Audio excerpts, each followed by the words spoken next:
Welcome to twoquestions.tv. Today I'm talking about how to work with virtual assistants. Welcome to twoquestions.tv. I'm Susan Baroncini-Moe, and today I got a question from an acquaintance asking me, how do you work with a virtual assistant? What are some best tips? So Barb, thanks for your question, and that's what I'm going to answer today. So first, what's a VA, a virtual assistant? A virtual assistant is someone who is an assistant, like an executive assistant or an administrative assistant, and there are many different specialties in this area, and they may be willing to do a variety of tasks for you. They just don't do it right in your office. They do it from a remote location. So I'm in Indiana, and I've worked with assistants in California, in North Carolina, in Florida. I worked with assistants in Singapore, Malaysia, India, Pakistan. The list goes on.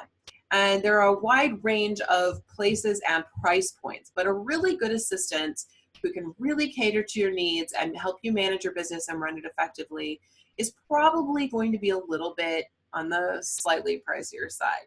I wouldn't expect a really good VA to come cheap. That's my point. Now, if you have a lot of tasks that don't require taking initiative and coming up with ideas on your own, then you can get away with an inexpensive VA, and you may not need to worry about the language barrier of someone who's not in the same country as you and doesn't naturally speak the same language as you. But if you have tasks that are involved in the intricate running of your business, communicating with potential clients, customers, in my case, guests, then you probably want someone who is a native speaker of your language and has the ability to take a lot of initiative. So what are the kinds of tasks that a VA can do? A VA can do all kinds of things, ranging from the personal to the professional.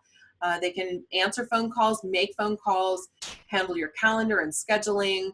They can be a gatekeeper for you, meaning that they can filter through your emails and phone calls to make sure you don't deal with anything that you don't have to deal with.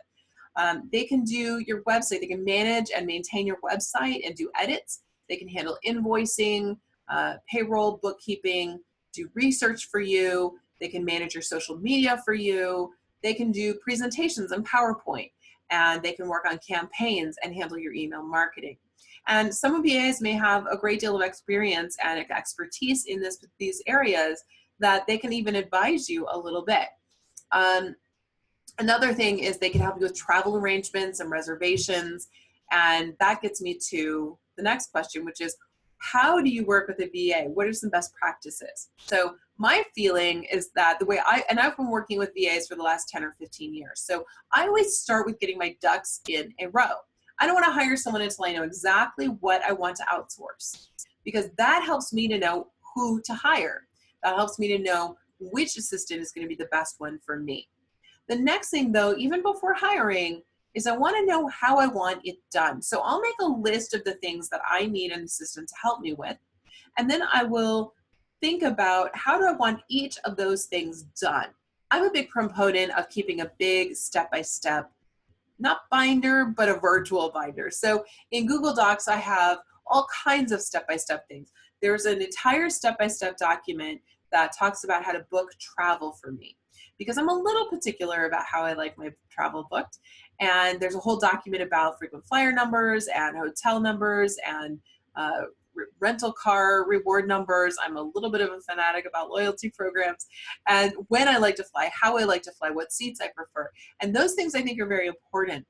When it comes to the tasks of your business, it's important to have step 1, step 2, step 3. So if you have a specific way you want something done, then you'll be able to have that document available to your VA to go through it step by step. And you do want to make sure you're working with someone who can really pay attention to how you want things done. So for example, with this show, the first thing that's important is filtering through the many requests that we get from PR firms and agents and companies to bring their folks on the show.